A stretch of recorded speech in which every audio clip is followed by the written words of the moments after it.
Hello दोस्तों, नमस्कार। स्वागत है आप सबका हमारे यूट्यूब चैनल यस केम क्लासेस पर। आइए आज हम पढ़ेंगे ऊर्जा संसाधन। क्या पढ़ेंगे? ऊर्जा संसाधन। ऊर्जा संसाधन में हम पढ़ेंगे ऊर्जा कौन-कौन सी ऊर्जा होती है, कौन सी नवीकरणीय ऊर्जा होती है, कौन सी अनवीकरणीय ऊर्जा का स्रोत होते हैं, किनका उपयोग बार-बार हम कर सकते हैं, किनका उपयोग बार-बार नहीं कर सकते। इन सब से रिलेटेड प्रश्न देखेंगे और डिटेल से आइए पढ़ते हैं। तो आइए शुरू करते हैं आज का सेशन। सबसे पहले हम पढ़ेंगे कि क्या-क्या हम पढ़ेंगे इसमें। तो देखिए, इसमें हम सबसे पहले इस अध्याय में अंतर्निहित विषय वस्तु क्या-क्या है, तो हम पढ़ेंगे ऊर्जा के स्रोत। पहला टॉपिक ऊर्जा के स्रोत। फिर हम पढ़ेंगे ऊर्जा के स्रोत की विशेषताएँ। फिर हम पढ़ेंगे ऊर्जा के स्रोत का वर्गीकरण। फिर हम पढ़ेंगे परंपरागत और गैर परंपरागत ऊर्जा। और फिर हम पढ़ेंगे नवीकरणीय ऊर्जा के स्रोत और अनवीकरणीय ऊर्जा के स्रोत। फिर हम पढ़ेंगे ऊर्जा के विभिन्न स्रोत। फिर हम पढ़ेंगे कोयला, पेट्रोलियम, प्राकृतिक गैस, जीवाश्म ईंधन। इन सब के बारे में हम इस चैप्टर में पढ़ेंगे, जो कि बहुत इम्पोर्टेंट चैप्टर है, बहुत महत्वपूर्ण चैप्टर है, ये हर एक एग्जाम में आने वाला है। तो चलिए शुरू करते हैं। तो देखिए, ऊर्जा के स्रोत की विशेषताएं। ऊर्जा के स्रोत की विशेषताएं क्या हैं? ऊर्जा के स्रोत की प्रमुख विशेषताएं हैं, क्या-क्या हैं? देखिए, पहली विशेषता है, ये प्रचुर मात्रा में उपलब्ध होने चाहिए। कोई भी ऊर्जा हो, अगर आपके पास पर्याप्त मात्रा में नहीं है तो उसका आप उस तरह से उपयोग नहीं कर पाएंगे जिस तरह से आप करना चाहते हैं। फिर देखिए, इनका भंडारण और संवहन और प्रयोग आसान होना चाहिए। आप जिस भी कार्यक्षेत्र में जिस ऊर्जा का प्रयोग कर रहे हैं, वो आपके पास भंडारण, संवहन और प्रयोग में आसानी से हो पाए, तभी उसका आप अच्छे से लाभ उठा पाएँगे। ये सस्ते होने चाहिए। ये कैसे होने चाहिए? प्रचुर मात्रा में होने चाहिए और ये सस्ते होने चाहिए। कैसे होने चाहिए? सस्ते होने चाहिए।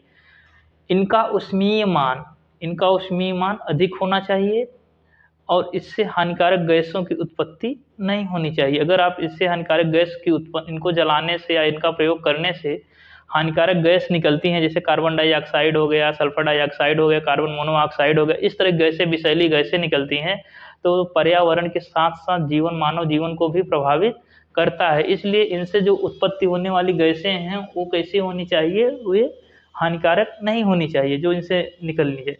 अगर इनसे हानिकारक गैसें निकलती हैं, तो ये ऊर्जा हमारे लिए उतना महत्वपूर्ण नहीं होता है। चलिए अब हम आगे पढ़ते हैं।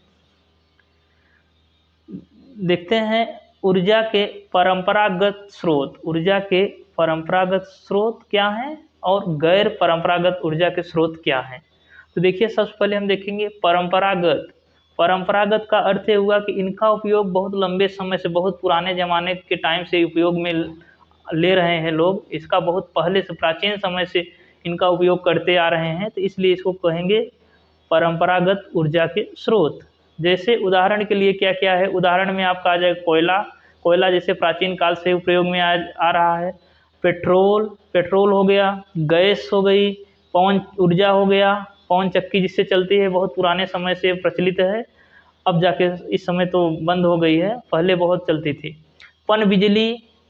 पनबिजली और लकड़ी और उपले जो गोबर से उपले बनते हैं, उनका उपयोग बहुत प्राचीन काल से हो रहा है। इसलिए एक ऊर्जा के कौन से सोर्स हैं?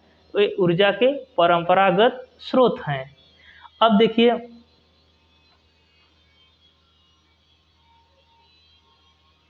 अब ऊर्जा के गैर परंपरागत स्रोत में देखिए, इनका उपयोग कुछ समय से हो रहा है। इसका अर्थ ये हुआ कि इनका प्रयोग पहले नहीं होता था।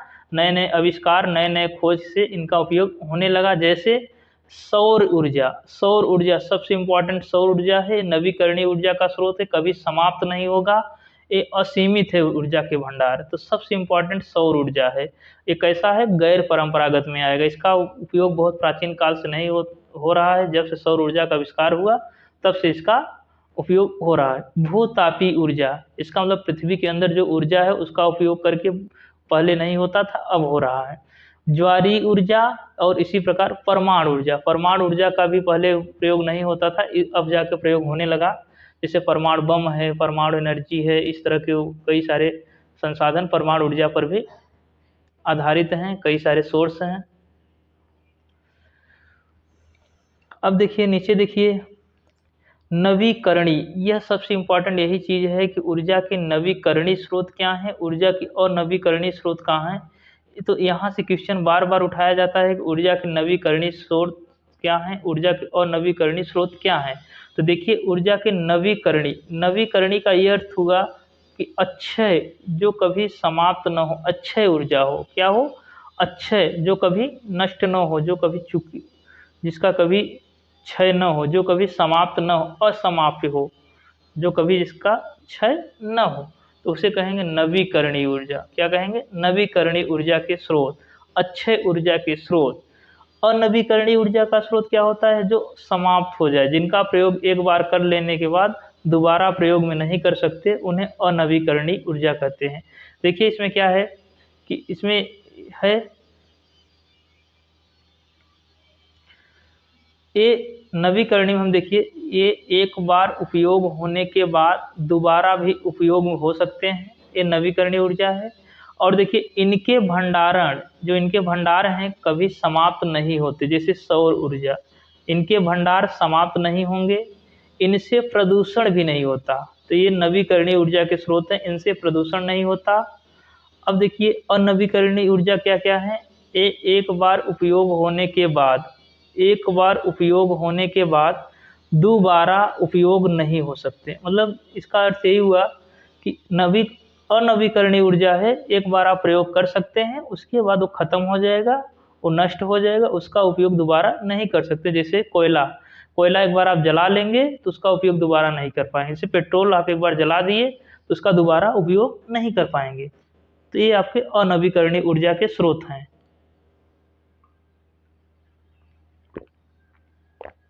और देखिए इनके भंडार समाप्त हो जाएंगे, जैसे कोयला पेट्रोल के सीमित भंडार हैं, ये समाप्त हो जाएंगे, तो ये अनवीकरणीय ऊर्जा के स्रोत हैं।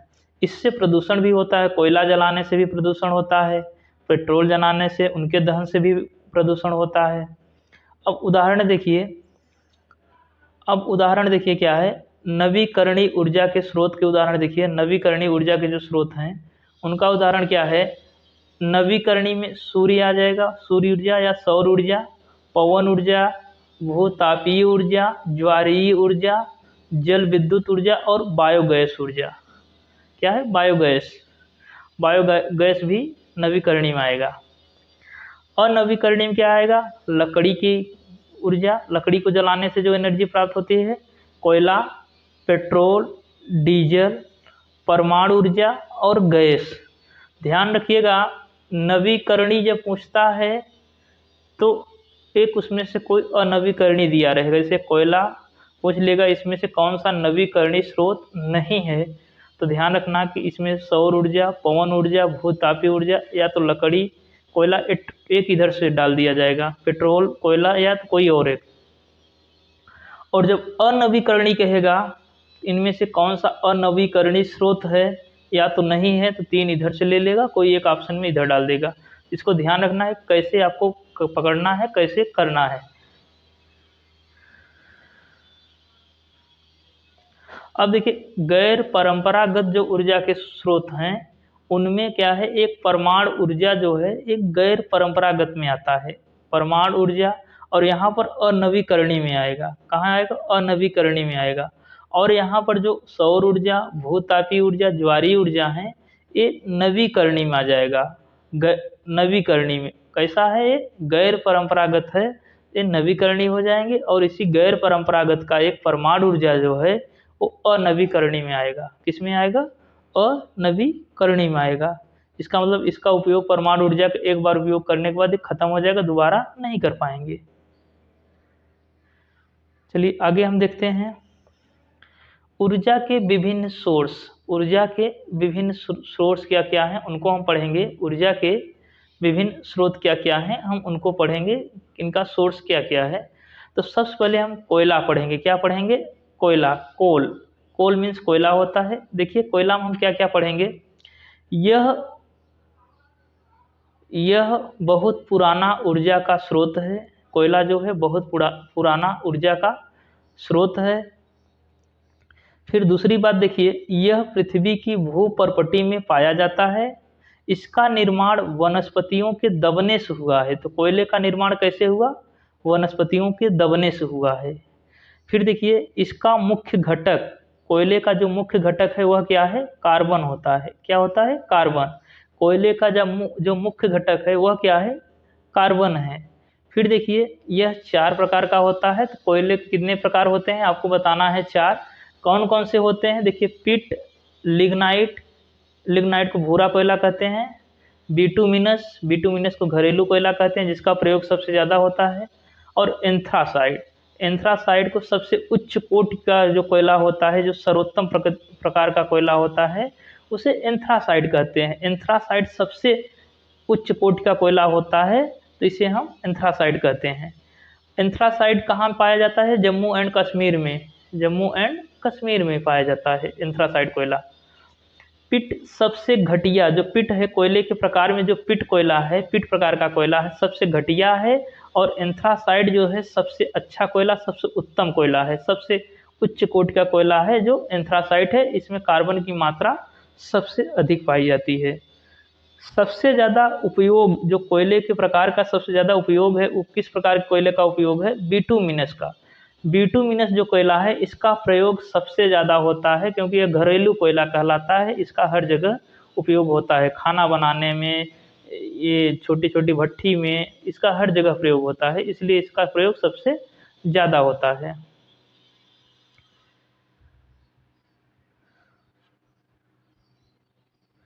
चलिए अब देखते हैं कोयला के उपयोग, कोयला के उपयोग, कोयले का यूज हम क्या क्या करते हैं उसको हम देखते हैं। तो देखिए पहला उपयोग है इनका भंडार उपयोग खाना पकाने में। इनका जो भंडार उपयोग है खाना पकाने के लिए होता है। विभिन्न क्षेत्रों में खाना पकाने के लिए, जैसे होटल में हो गया, भट्ठी जलाने के लिए, उस तरह में कोयले का प्रयोग करते हैं। किसका प्रयोग करते हैं? कोयले का। इनका उपयोग ताप बिजली घरों में होता है। कोयले का किसका उपयोग होता है? ताप बिजली घरों में विद्युत उत्पन्न करने के लिए कोयले का प्रयोग होता है।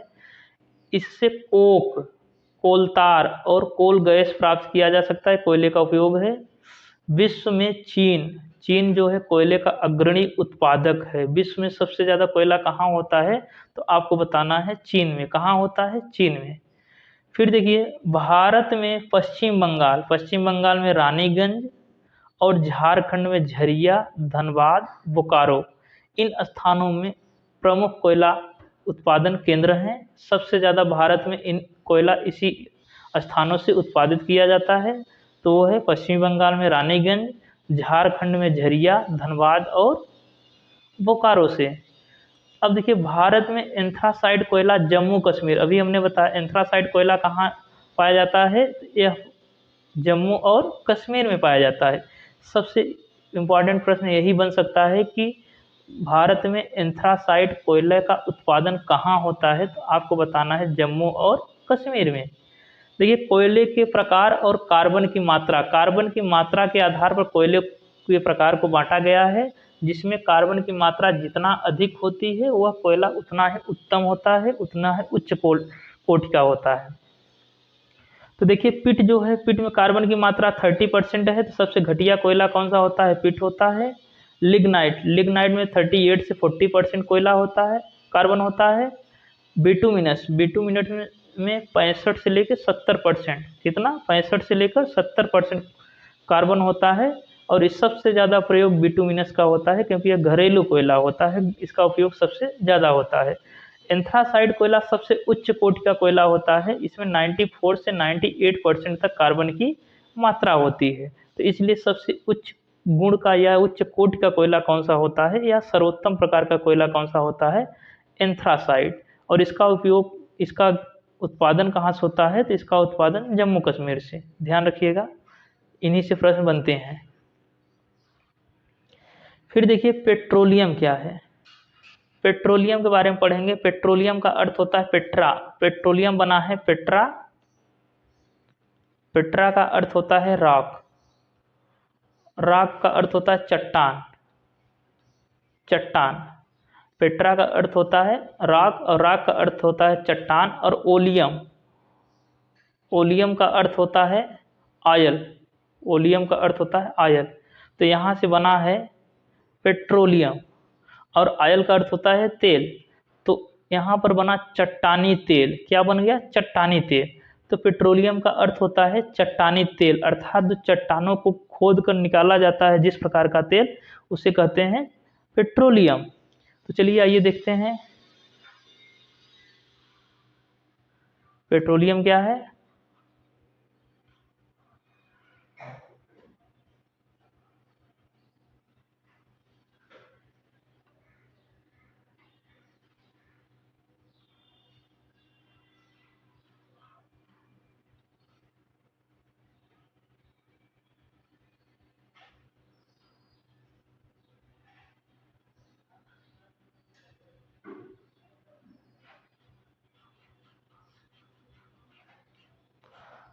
चलिए आइए देखते हैं।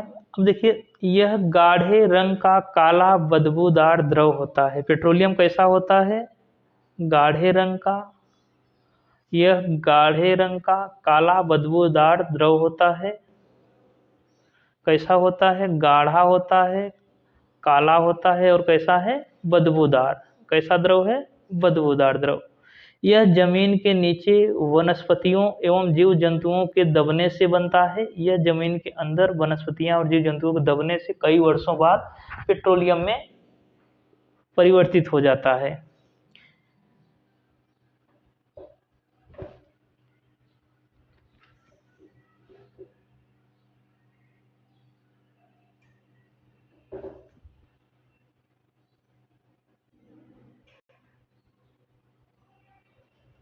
इससे कई सारे उत्पाद मिलते हैं। पेट्रोलियम पदार्थों से कई सारे उत्पाद, साइड प्रोडक्ट या बनाए जाते हैं, जिनको सब प्रोडक्ट कहते हैं या सब उत्पाद कहते हैं। जैसे मोम हुआ, स्नेहक हुआ, पैराफिन मोम जो होता है, डीजल, पेट्रोल, मिट्टी का तेल, केरोसिन ऑयल, पेट्रोल और गैस। इसलिए इसको काला तरल सोना कहते हैं। पेट्रोलियम को काला और तरल सोना भी कहते हैं।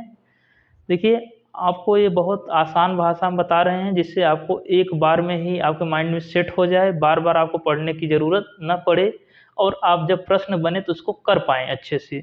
इसलिए आपको बहुत साधारण भाषा यूज कर रहे हैं, और ये जो प्रश्न है इसमें जो बहुत अच्छे अच्छे आते हैं, हर परीक्षा में आते हैं, कहीं न कहीं इनसे क्वेश्चन बनना ही है। तो देखिए, क्यों इसको काला या तरल सोना आ जाए, किसे कहते हैं? मान लो आ जाए कि काला सोना या तरल सोना किसे कहते हैं? पेट्रोलियम पदार्थ को। देखिए, इससे कई सारे उत्पाद मिलते हैं। तो पेट्रोलियम को जो सब उत्पाद हैं या सब प्रोडक्ट हैं, क्या क्या हैं? देखिए, मोम, स्नेहक, डीजल, पेट्रोल, मिट्टी का तेल, पेट्रोल और गैस, सब इसी से प्राप्त होते हैं, पेट्रोलियम से ही। फिर देखिए, प्राकृतिक गैस, नेचुरल गैस क्या होता है? देखिए, नेचुरल गैस, नेचुरल गैस क्या है? तो देखिए, प्राकृतिक गैस क्या है? यह तेल कूपों अर्थात तेल के कुआं से पेट्रोलियम के साथ प्राप्त होती है। तेल के ही कुएं से ये भी प्राप्त होती है। रिफाइनरी है, जो फिगर दिया गया है, रिफाइनरी है, तेल शोधनशाला है, जिसमें कच्चा पेट्रोलियम पदार्थ आता है, जिनको रिफाइन करके बड़ी बड़ी कंपनियां हैं, उनको रिफाइन करके फिर मार्केट में लाई जाती हैं। तो देखिए, यह तेल कूपों अर्थात तेल के कुआं से पेट्रोलियम के साथ प्राप्त होते हैं। कौन प्राप्त होता है? प्राकृतिक गैस, नेचुरल गैस। कुछ तेल कुओं से तो केवल प्राकृतिक गैस ही निकलती है। जहां तेल के कुएं हैं उसमें से केवल प्राकृतिक गैस ही निकलती है, ऐसे कुछ कुएं हैं। इसका मुख्य घटक, सबसे इंपॉर्टेंट यहाँ क्वेश्चन बनता है कि आ जाता है प्रश्न में, कि प्राकृतिक गैस का मुख्य घटक, मेन कंपोनेंट क्या है जिससे प्राकृतिक गैस बनती है? इसका मेन कंपोनेंट क्या है? मेथेन है। मेथेन का फार्मूला होता है CH4। एथेन एल्केन श्रेणी का ये सदस्य है, पहला सदस्य है। इसमें मेथेन की मात्रा 90% होती है। किसमें? नेचुरल गैस में। रूस, नॉर्वे प्राकृतिक गैस के प्रमुख उत्पादक केंद्र हैं। भारत में Mumbai high, Jaisalmer, Krishna Godavari, KG basin जो है, कृष्णा गोदावरी बेसिन पर पाई जाती है। और त्रिपुरा में भी प्राकृतिक गैस पाई जाती है, त्रिपुरा स्टेट में। चलिए आगे देखिए, LPG liquefied petroleum gas, LPG इसका फुल नेम कभी कभी आ जाता है कि एलपीजी का फुल नेम बताइए। तो एलपीजी का फुल नेम क्या है? एल से होता है लिक्विफाइड, पी से होता है पेट्रोलियम, जी से होता है gas. Liquefied petroleum gas, LPG, द्रवित पेट्रोलियम गैस, जिससे हम खाना बनाते हैं, जो सिलेंडर हो उसी को कहते हैं एलपीजी गैस। तो देखिए यह क्या होता है, यह दाब पर द्रवित गई पेट्रोलियम गैस होती है, अर्थात यह एक निश्चित दाब पर, निश्चित प्रेशर पर जिनको दबा दिया जाता है तो लिक्विफाइड हो जाती है और इनको फिर एक बर्तन में भर लिया जाता है। इसे इसलिए इसे कहते हैं द्रवित पेट्रोलियम गैस। फिर देखिए इसका मुख्य संगठन जो है, सबसे इम्पोर्टेंट क्वेश्चन यही से बनता है कि मेन कंपोनेंट क्या है। अभी हमने बताया नेचुरल गैस का मेन कंपोनेंट क्या है, मेथेन है। इसका मेन कंपोनेंट क्या है एलपीजी का? तो एलपीजी का मेन कंपोनेंट जो होता है वह है ब्यूटेन। क्या है? ब्यूटेन। और इसमें इथेन और प्रोपेन गैसें भी दोनों पाई जाती हैं, लेकिन आपसे पूछे कि मुख्य घटक कौन सा है, तो ब्यूटेन बताना है। इससे प्रश्न बनता है कि सिगरेट लाइटर में कौन सी गैस भरी होती है, तो वहां पर भी ब्यूटेन ही भरी जाती है। तो दो प्रश्न यहाँ से हो गए कि अगर पूछा जाता है कि एलपीजी का मुख्य घटक कौन सा है, तो एलपीजी का मुख्य घटक है ब्यूटेन। पूछा जाता है कि सिगरेट लाइटर में कौन सी गैस भरी जाती है, तो वहां पर आप बताएंगे कि ब्यूटेन गैस भरी जाती है। पूछा जाता है कि एलपीजी का फुल नाम क्या है या फुल फॉर्म क्या है, तो आपको बताना है लिक्विफाइड पेट्रोलियम गैस। अब देखिए इसकी विशेषता क्या है, यह रंगहीन होती है, कलरलेस, गंधहीन होती है और ज्वलनशील होती है। इसका अर्थ है कि ये दिखती नहीं है, रंगहीन होगी, कलरलेस होगी, गंधहीन होगा, इसका मतलब गैस में कोई गंध भी नहीं होगी, और ज्वलनशील, बहुत तेजी से जलती है। तो अब आपके मन में एक प्रश्न उठना चाहिए कि जब यह गंधहीन है तो कैसे हमें पता चलता है गैस लीक है। तो देखिए कैसे पता चलता है गैस लीक है। इसके लिए क्या होता है, जब गैस लीक का पता लगाते हैं तो इसके रिसाव का पता लगाने के लिए इसमें इथाइल मरकैप्टन नामक दुर्गंध युक्त यौगिक कंपाउंड मिलाया जाता है जो सल्फर का होता है। तो एलपीजी गैस जो लीक हमें स्मेल करती है कि गैस लीक है, वह क्या होता है, वह इथाइल मरकैप्टन नामक दुर्गंध युक्त कंपाउंड मिलाया जाता है जो सल्फर का कंपाउंड होता है, उसको इसी गैस में मिला देते हैं जिससे गैस लीकेज हो तो हमें पता चले। अन्यथा गैस लीकेज रहेगी, पूरी गैस निकल जाएगी, हमें पता नहीं चलेगा, और आग भी लग जाएगी तो हमें नहीं पता चलेगा गैस लीक है कि नहीं लीक है। तो सबसे इम्पोर्टेंट क्वेश्चन ये भी बन सकता है कि गैस जो लीक होती है उसमें किसका कंपाउंड मिलाया जाता है या मिला होता है। तो अब आपको लगाना है इथाइल मरकैप्टन, जो सल्फर, कहीं कहीं सल्फर कंटेनिंग भी लिखा रहेगा, सल्फर के कंपाउंड, तो दोनों सही होता है, इसका नाम है इथाइल मरकैप्टन। अब इसकी विशेषता और क्या है, इससे प्रदूषण नहीं होता, इसको जलाने से कोई प्रदूषण नहीं होता, कोई कार्बन डाइऑक्साइड गैस नहीं बनती, कोई इससे विषैली गैस नहीं बनती, इसलिए यह स्वच्छ ईंधन है। क्या है? स्वच्छ ईंधन है। चलिए आगे बढ़ते हैं। संपीड़ित प्राकृतिक गैस, सीएनजी जिसको कहते हैं, सीएनजी, कॉम्प्रेस्ड नेचुरल गैस। अभी हमने पढ़ा नेचुरल गैस, अब यहाँ पढ़ेंगे कॉम्प्रेस्ड नेचुरल गैस, संपीड़ित प्राकृतिक गैस। क्या पढ़ेंगे? संपीड़ित प्राकृतिक गैस। देखिए क्या है, यह प्राकृतिक गैस को उच्च दबाव, हाई प्रेशर पर दबाने से, प्रेस करने पर प्राप्त होती है। यह नेचुरल गैस को अगर हाई प्रेशर से आप इसको प्रेस कर देंगे तो आपको मिलेगी कॉम्प्रेस्ड नेचुरल गैस। तो नेचुरल गैस को हाई प्रेशर पर दबाने से क्या बनती है? सीएनजी बनती है। इसका भी मुख्य घटक क्या है, जो नेचुरल गैस का मुख्य घटक है उसमें भी मीथेन होता है और इसमें भी मीथेन है। मीथेन का फार्मूला होता है CH4 और यह एल्केन सीरीज का प्रथम सदस्य है। एल्केन सीरीज का प्रथम सदस्य है। यह वाहनों में ईंधन के रूप में, यह जैसे सीएनजी बस हैं, सीएनजी ऑटो हैं, इस तरह की बड़ी बड़ी बसें जो यूज होती हैं उनमें ये प्रयोग होता है सीएनजी गैस। इससे प्रदूषण नहीं होता, क्योंकि इसके जलने पर धुआं नहीं निकलता। क्योंकि देखिए ये पर्यावरण के नज़रिए से बहुत अच्छा है, क्योंकि इससे कोई पॉल्यूशन नहीं होता। इसका धुआं जब इसको जलाने से धुआं नहीं निकलता, नहीं उत्पन्न होता। इसका उपयोग उद्योगों में भी होता है। चलिए अब हम देखते हैं जीवाश्म ईंधन क्या है। जीवाश्म ईंधन क्या है, आइए देख लेते हैं, फिर हम प्रैक्टिस करते हैं कुछ प्रश्नों का। जीवाश्म ईंधन क्या है? जीवाश्म ईंधन क्या है? तो वे ईंधन जो पृथ्वी के अंदर पौधों और जानवरों के अवशेषों पर ताप और दाब के प्रभाव से बनते हैं। फिर से देखिए, वे ईंधन जो वे ईंधन जो पृथ्वी के अंदर वे ईंधन जो पृथ्वी के अंदर पौधों और जानवरों के अवशेषों पर ताप और दाब के प्रभाव से बनते हैं, जीवाश्म ईंधन कहलाते हैं। क्या कहलाते हैं? उन्हें हम जीवाश्म कहते हैं, जीवाश्म ईंधन। इनको बनने में हजारों साल लग जाते हैं। यह अवसादी चट्टानों में पाए जाते हैं। देखिए कहाँ पाए जाते हैं? अवसादी, यह लाइन इंपॉर्टेंट है। कहाँ पाए जाते हैं? अवसादी चट्टानों में पाए जाते हैं। इनका निक्षेप संग्रहण एक दिन खत्म हो सकते हैं, अर्थात इनके सीमित भंडार हैं, एक दिन इनका समापन हो सकता है। इसलिए हमें इनका उपयोग उचित रूप से, उचित मात्रा में करना चाहिए और व्यर्थ नहीं करना चाहिए। कोयला, पेट्रोलियम और प्राकृतिक गैस जीवाश्म ईंधन है।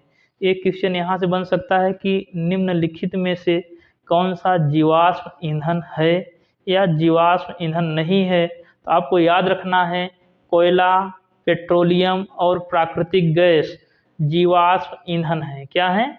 जीवाश्म ईंधन है। चलिए अब हम अपने प्रश्नों की तरफ बढ़ेंगे। कुछ प्रश्न लिए गए, इन्हीं से रिलेटेड हम जो पढ़े हैं उसी से प्रैक्टिस करेंगे, और आप भी करिए, देखिए आप इसमें कितना कर पाते हैं।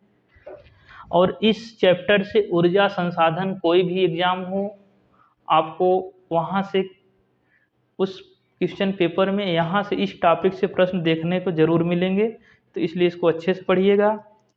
और जो लोग सेशन को पहली बार देख रहे हैं, चैनल पर नए हैं, चैनल को ज़रूर सब्सक्राइब कर लीजिए, जिससे आपको इस तरह आपकी पढ़ाई होती रहे और आपको इस तरह क्वेश्चन मिलते रहें, प्रैक्टिस आप करते रहें और आपको पढ़ाई में निश्चित सहायता मिले। आप कोई भी पेपर दें, वहाँ से आपको यहाँ पर कुछ न कुछ क्वेश्चन डायरेक्ट मिल जाएँ।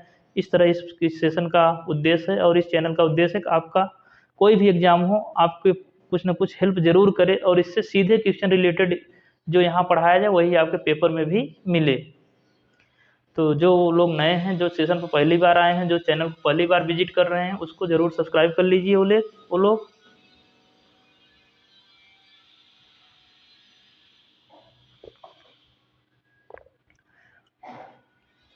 चलिए आइए देखते हैं पहला क्वेश्चन, परमाणु ऊर्जा है। परमाणु ऊर्जा क्या है? तो आपको बताना है कि परमाणु ऊर्जा क्या है। तो परमाणु ऊर्जा क्या यह नवीकरणीय है, गैर परंपरागत है या परंपरागत है, या ए और बी दोनों है? क्या है? तो देखिए परमाणु ऊर्जा जो है अनवीकरणीय है, ऑप्शन ए करेक्ट हो जाएगा। और यह परंपरागत नहीं, एक गैर परंपरागत है। क्या है? गैर परंपरागत है। इसका मतलब ए और बी दोनों करेक्ट हो जाएंगे, तो ऑप्शन डी इसका करेक्ट हो जाएगा। ऑप्शन डी सही हो जाएगा। अनवीकरणीय है और गैर परंपरागत है, दोनों है, तो इसका ऑप्शन डी करेक्ट हो जाएगा। चलिए क्वेश्चन दूसरा देखिए। क्वेश्चन जो दूसरा है, निम्न में से किस कोयले का सबसे ज़्यादा उपयोग किया जाता है? किस प्रकार के कोयले का सबसे ज़्यादा उपयोग होता है? तो अभी हमने बताया, पिट सबसे घटिया कोयला है, लिग्नाइट, बिटुमिनस और एंथ्रासाइट, ये 4 कोयले के प्रकार हैं। कोयले के प्रकार कितने होते हैं? 4 प्रकार के होते हैं। कौन कौन से हैं? तो पिट, लिग्नाइट, बिटुमिनस और एंथ्रासाइट। सर्वोत्तम प्रकार का कोयला जो है वह है सर्वोत्तम प्रकार का जो कोयला है वह है एंथ्रासाइट, जो जम्मू एंड कश्मीर में मिलता है। और इसके बाद जो बिटुमिनस है, यह घरेलू कोयला है। क्या है? घरेलू कोयला है। इसका सबसे ज़्यादा उपयोग होता है तो इसका ऑप्शन जो करेक्ट हो जाएगा, इसका आंसर जो होगा कि किस प्रकार के कोयले का सबसे ज़्यादा उपयोग होता है, तो इसका आंसर जो हो जाएगा ऑप्शन सी करेक्ट हो जाएगा, बिटुमिनस। बिटुमिनस। क्वेश्चन नंबर 3 देखिए, पश्चिम बंगाल का कौन सा क्षेत्र कोयला उत्पादन में अग्रणी है? तो पश्चिम बंगाल का देखिए, क्या यह झरिया होगा, क्या धनबाद होगा, क्या बोकारो होगा, क्या यह रानीगंज होगा? तो क्या हो जाएगा, देखिए झरिया, धनबाद, बोकारो जो है वह झारखंड में है। पश्चिम बंगाल का पूछा गया है, तो पश्चिम बंगाल का जो है वह रानीगंज, ऑप्शन डी करेक्ट हो जाएगा। रानीगंज, पश्चिम बंगाल का क्या हो जाएगा, रानीगंज। फिर देखिए क्वेश्चन नंबर 4 जो है, जम्मू और कश्मीर में पाए जाने वाला कोयला क्या है? तो जम्मू और कश्मीर में कौन सा पाया जाता है? Option C anthracite. कौन सा कोयला पाया जाता है? एंथ्रासाइट। फिर देखिए निम्न में से काला सोना किसे कहते हैं? काला सोना किसे कहते हैं? तो यहाँ पर ऑप्शन हो जाएगा, कोयला भी हो सकता है, पेट्रोलियम भी हो सकता है। तो काला सोना अगर तरल सोना कहे तो पेट्रोलियम को लगाएं, दोनों ऑप्शन दे दिया है, कोयला भी है और पेट्रोलियम, तो काला सोना कोयला को भी कह सकते हैं। तो इसको देख लीजिएगा, दोनों, यहाँ तो एक ही ऑप्शन होना चाहिए, अगर एक होता तो हम पेट्रोलियम लगा के चल देते। इसको तरल सोना कहते हैं पेट्रोलियम को, और काला सोना कहा जाएगा तो फिर कोयला हो जाएगा। तो इसको अपने हिसाब से देख लीजिए क्या सही होगा।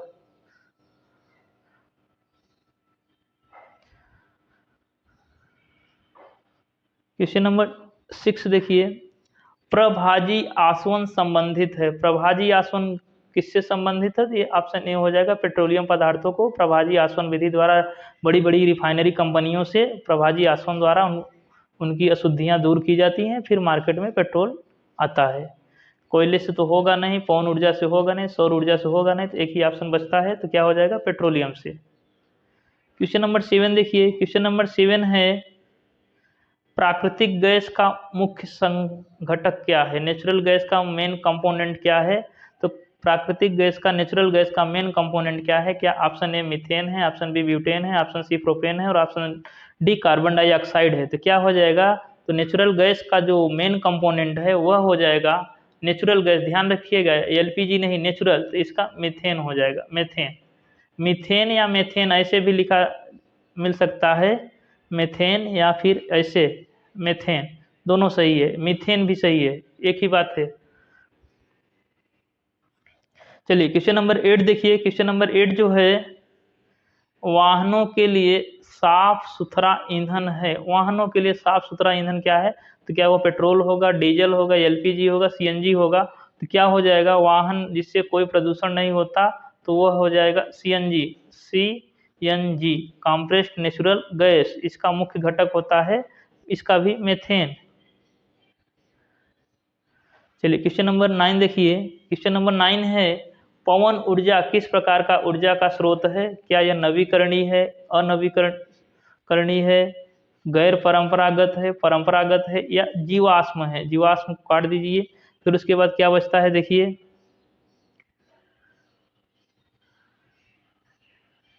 अब ये नवीकरणीय है। पवन ऊर्जा क्या है, नवीकरणीय है। क्या यह परंपरागत है? तो पवन ऊर्जा जो परंपरागत बहुत पहले से प्रयोग में लाया जाता है, परंपरागत है। नवीकरणीय है, परंपरागत है, तो इसका ऑप्शन जो करेक्ट होगा, इसका ऑप्शन ए करेक्ट हो जाएगा, परंपरागत है और नवीकरणीय है। क्वेश्चन नंबर 10 देखिए, जल विद्युत किससे प्राप्त होता है? जल विद्युत किससे प्राप्त होता है? क्या यह कोयला से होता है, सूर्य से होता है, बहते जल से होता है, या पेट्रोल से? किससे प्राप्त होता है? तो क्या आपको जल विद्युत प्राप्त करना है, हाइड्रो पावर प्राप्त करना है, किससे प्राप्त होगा? बहते हुए जल से। तो ऑप्शन सी करेक्ट हो जाएगा, सूर्य से सौर ऊर्जा होगा, कोयला से कोयले की ऊर्जा मिलेगी। क्वेश्चन नंबर 11 जो है देखिए, क्या है, निम्नलिखित में से कौन सा अभ्रक का उत्पादक नहीं है? अभ्रक कहाँ नहीं उत्पादित होता? झारखंड में होता है, राजस्थान में भी होता है, आंध्र प्रदेश में होता है, कर्नाटक में नहीं होता। इसका जो करेक्ट आंसर हो जाएगा, इसका जो करेक्ट आंसर हो जाएगा कर्नाटक। कर्नाटक में अभ्रक उत्पादित नहीं होता। क्वेश्चन नंबर 12 देखिए, क्वेश्चन नंबर 12 जो है, जवाहरलाल नेहरू राष्ट्रीय सोलर मिशन की शुरुआत कब की गई? तो ये 2011 में राजस्थान में हुआ।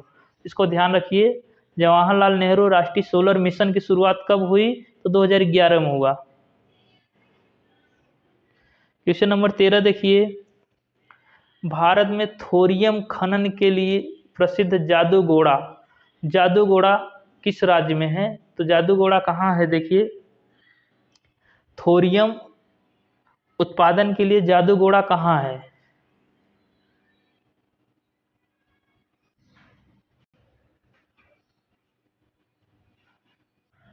तो देखिए ये कहाँ हो जाएगा? इसका आंसर जो होगा झारखंड हो जाएगा। जादूगोड़ा कहाँ है? झारखंड के सिंहभूम जिले में।